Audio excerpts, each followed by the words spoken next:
আসসালামু আলাইকুম। দেখেন ঈদের নামাজ পড়া গরু কুরবানি হয়ে গেছে আমাদের। এখন কোড়াকুড়ি চলতে সব বিজি কোড়াতে।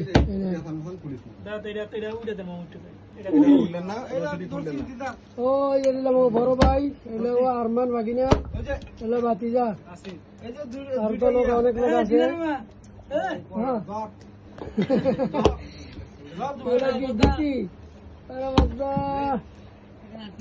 এখানে লেগে যে বিখ্যাত খুনিয়ে না বিখ্যাত কসাই, ও জুম্মন কসাই। তো সবাই পরিশ্রম করতে আছে ঈদের নামাজ পড়া।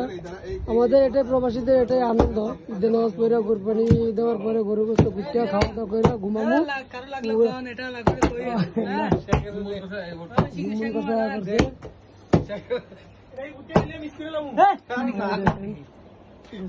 খানো